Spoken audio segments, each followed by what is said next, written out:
ratifikačný proces. Ratifikačný proces znamená, že ak ho Slovensko príjme, musí svoje vnútorné právne predpisy usporiadať podľa neho.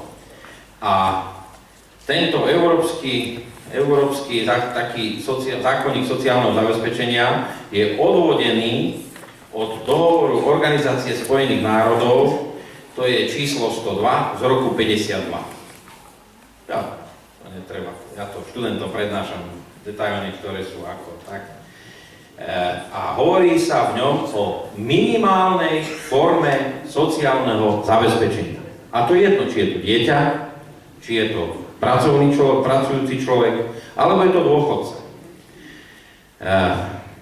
Čo si myslíte, čo to je to minimálne sociálne zabezpečenie?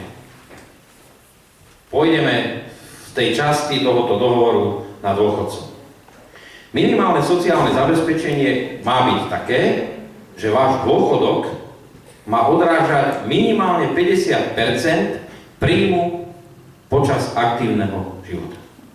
Ak niekto zarobil posledný mesiac v práci, aby som bol presný, posledný mesiac v práci 1000 eur, tak jeho minimálny dôchodok musí byť 500 eur. Ak to Slovensko ratifikuje, tak to tak bude musieť byť, lebo takéto dokumenty majú prednosť pred vnútroštátnym právnym systémom. No. Výsluhový dôchodok? Výsluhový dôchodok majú policajti, hasiči, vojaci, špeciálne zložky, tajná služba. V súčasnosti ešte stále platí 15 rokov. Kto odrobil v týchto zložkách 15 rokov, má nárok na výsluhový dôchodok. Berie ho stále. Môže to byť 35-ročný chlapec, odíde od polície a berie dôchodok. No, tak to je rôzne, on sa závisí od odpracovaných rokov, doma len 15, tak viete, tak okolo 300 eur berú tí priemerní policajti, ktorí robili len 15 rokov, tí mladí. Ich príjem ich bol 700-800 eur, tak nejakých 35% z toho, čo mali v tom priemere. Približne. Ale každým rokom sa zvyšuje. Stačí? Tak. Čo si myslíte, koľko ľudí v Európe si dokáže odložiť niečo na svoju starobu?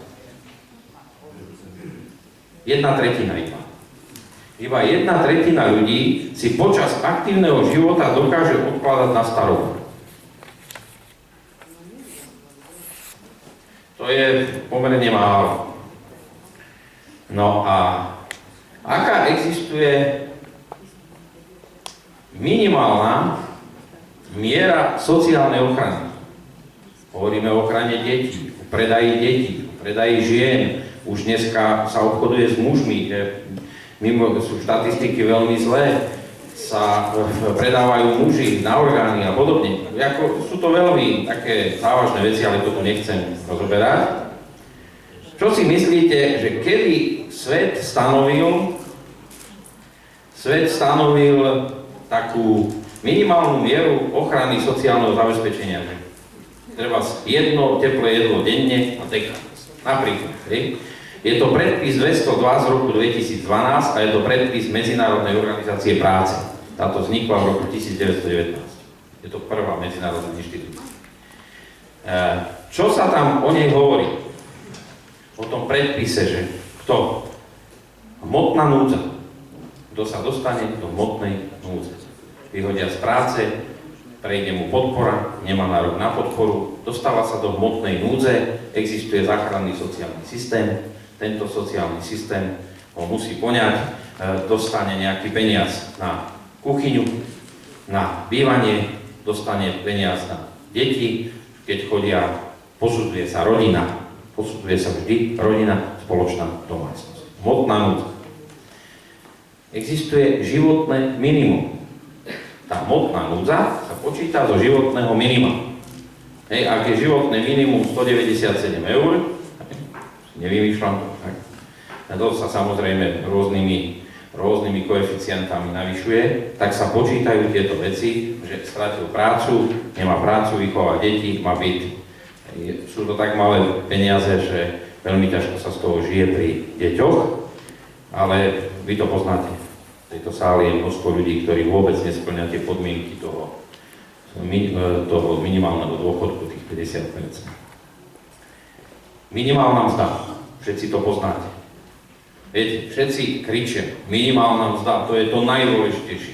Každý, kto robí, musí ju mať, musí fungovať, musí sa s ňou ako ten podnikateľ popasovať, dať ju každému. No viete, vždy sa nájde obchvat, ako sa zníži, ako sa nezníži. Alebo ten podnikateľ najskôr na ňu musí zarobiť, tá fabrika musí na tú minimálnu mzdu mať a podobne. Čo to je minimálna mzda? No chodiť do práce, dnes strašne množstvo ľudí na minimálnu mzdu. Ale naozaj, aj tu na Kysuciach to.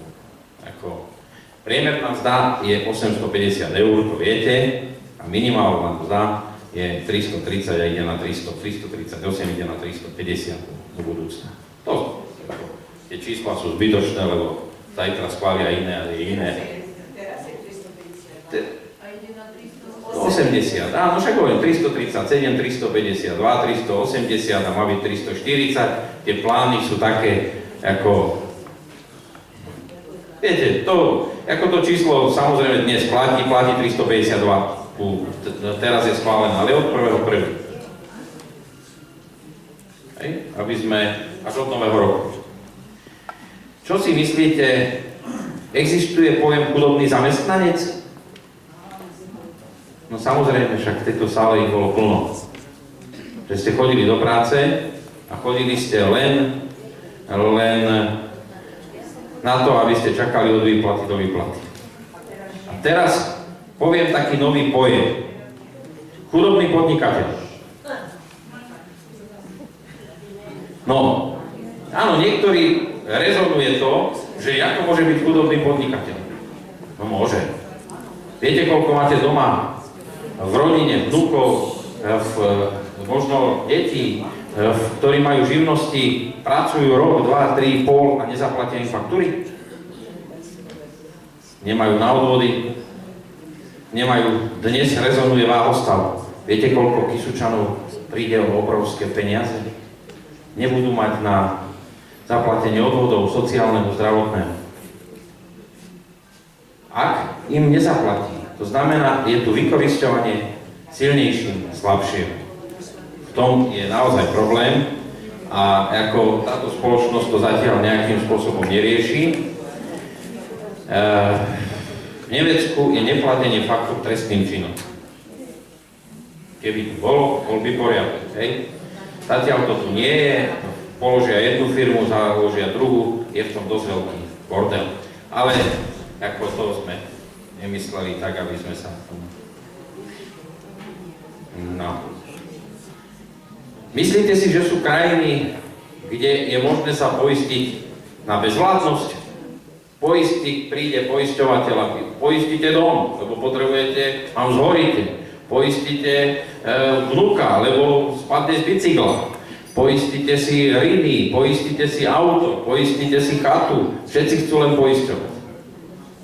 A prečo nepríde niekto a povie, chcem sa poistiť, že keď budem bezvládny, tak budem mať domček, budem mať opatrovateľku, budem mať zdravotnú sestru a mám 18-20 rokov a ja sa chcem poistiť a chcem mesačne platiť 5 eur, 10 na to. Keď sa mi to nestane, no tak to nedostanem a keď sa mi to stane, tak to dostanem. U nás sa len o tom rozmýšľa. V Európskej únii toto funguje na mimoriadne vysokej úrovni vo Francúzsku. Vo Francúzsku funguje už 70 rokov a má to vynikajúce výsledky. Poviem vám taký príklad z môjho pobytu po krajinách. V Anglicku existujú také dedinky, aj blízko Londýna, 10-15 km od Londýna, kde máte ulicu rovnú a domčeky je ich 200 rovnakých. V tom domčeku sú v každom jednom 2 izby, 3, maximálne vrátane všetkého, záhradka 5x5 metrov, alebo pred domčekom na 2 auta. A ráno, keď počkáte o 6, tak príde 10 autobusov, aut a povyskakuje z nich množstvo ľudí. Tí ľudia sú opatrovatelia. Povstupujú do tých jednotlivých domov, zrazu vidíte, že sa otvárajú okna, že sa vyťahujú periny, že sa práši, že to vyťahujú von koberce, že umývajú, upratujú. Za 2-3 hodiny vidíte, ako s taškami idú do obchodu, ktorý je tam postavený. A je to tam, ako keby to bolo na námestí alebo u nás na pešej zóne hore dole. Áno, však aj v Rakúsku, ale aj v Anglicku, aj tam ich nájdete. A ako to je?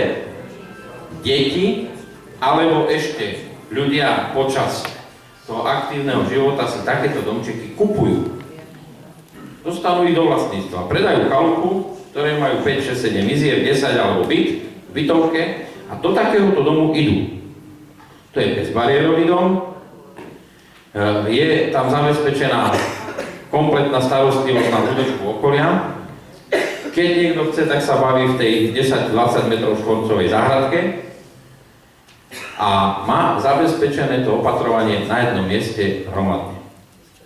Nie je tak, ako že tuto opatrovateľky lietajú po kopcoch, chodia k ľuďom, ale proste tam ten systém nejako takto funguje a okrem toho množstva tých opatrovateľiek prídu zdravotnícke vozy a pýchajú a dávajú lieky tým ľuďom. Ty si ich neberú sami. Nie. Ja len hovorím, že ako to funguje, akým spôsobom, kde to je zakorenené storočia. Starostlivosť o človeka. A to vôbec netreba hovoriť, že o starého, lebo tam sú aj mladí. A ak sa chceme tomuto dopracovať, tak to ešte prejde veľa času, ale tak. A keď už sme prešli od tých opatrovateľov a tak ďalej, prejdeme právam starších ľudí. Viete, OSN, to je Organizácia spojených národov, to všetci viete, pripravuje nový dohovor, ktorý by mal zakotviť právo staršieho človeka. Viete, v autobuse. No. Viete, kedysi to bolo tak, že bola facka a bolo miesto voľné. Dnes za tú facku zatvoria toho, kto ju dal. Hej? Kedysi bola trstenica v škole a bol poriadok. Dnes má problém učiteľ, lebo príde rodiča na dámu. Hej? A ešte koľkokrát sú z toho iné dôsledky. Takže, no, áno, aj tak. No, existuje v 48. roku, myslím, 10. decembra bola prijatá v OSN deklarácia ľudských práv a na ňu to má naväzovať. Keby to bolo by dobre. Keby určite Európa bude prvá, ktorá to bude ratifikovať a bude sa tam zakotvovať občianske právo, politické právo, sociálne právo, ekonomické právo a kultúrne právo.